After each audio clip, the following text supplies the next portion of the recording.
अपनी पंचतंत्र की कहानियों की सीरीज़ में आज हम पढ़ेंगे चालाक खरगोश और मूर्ख शेर की कहानी। एक जंगल की सीमा पर एक शक्तिशाली शेर रहता था। वह अत्यंत क्रूर था और भूखा न रहने पर भी जानवरों को बेरहमी से मार डालता था। जंगल के सभी जानवर उस शेर से डरते थे। एक दिन सभी जानवरों ने मिलकर एक सभा बुलाई और अपनी शिकायतें लेकर शेर के पास जाने का निश्चय किया।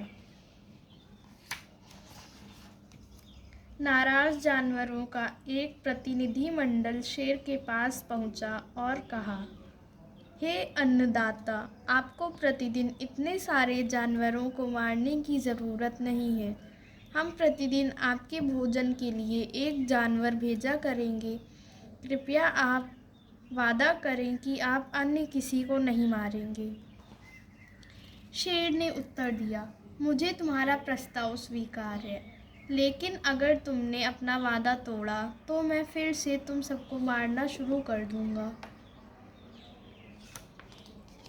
सभी जानवर चैन की सांस लेते हुए लौट गए। शेर ने अपना वादा निभाया और शिकार करना छोड़ दिया। जानवर अब बेफिक्र होकर जंगल में घूमने लगे।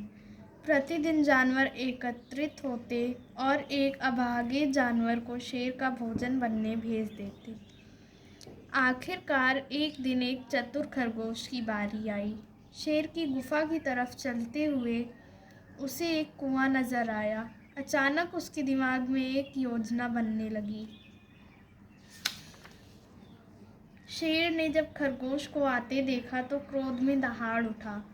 तुम लोगों की हिम्मत कैसे हुई एक नन्हे खरगोश को भेजने की? तुमने आने में इतनी देर क्यों की? मैं भूख से तड़प रहा हूँ, मैं सबको मार डालूंगा।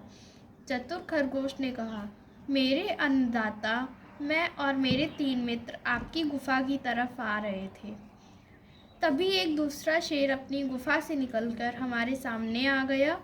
उसने कहा कि वह इस जंगल का नया राजा है। उसने मेरे तीनों मित्रों को पकड़ लिया और आपको लड़ने की चुनौती दे डाली है। क्रोधित शेर ने खरगोश को आदेश दिया, मुझे उस दुश्मन के पास ले चलो, मैं उसको मार डालूंगा ताकि मेरी सत्ता को चुनौती देने वाला कोई ना हो। चालाक खरगोश शेर को उस कुएं के पास ले गया और बोला, आपका शत्रु इस किले के अंदर रहता है। शेर ने कुएं के अंदर झांक कर देखा और उसे अपना ही प्रतिबिंब नजर आया। उसे लगा यही दूसरा शेर है। वह जोर से दहाड़ा, पर उसकी दहाड़ गूंजकर उसे ही सुनाई देने लगी। तब शेर ने अपने ही प्रतिबिंब पर हमला करने के लिए कुएं में छलांग लगा दी। शेर कुएं के अंदर ही डूबकर मर गया। जंगल के सभी जानवर शेर की मौत की खबर सुनकर प्रसन्नता से झूम उठे और अपनी जान बचाने हेतु खरगोश को धन्यवाद देने लगे। अब जानवर जंगल में निर्विघ्न और निर्भय होकर घूम सकते थे। नैतिक शिक्षा, बुद्धि से शक्तिशाली शत्रु को भी परास्त किया जा सकता है। धन्यवाद।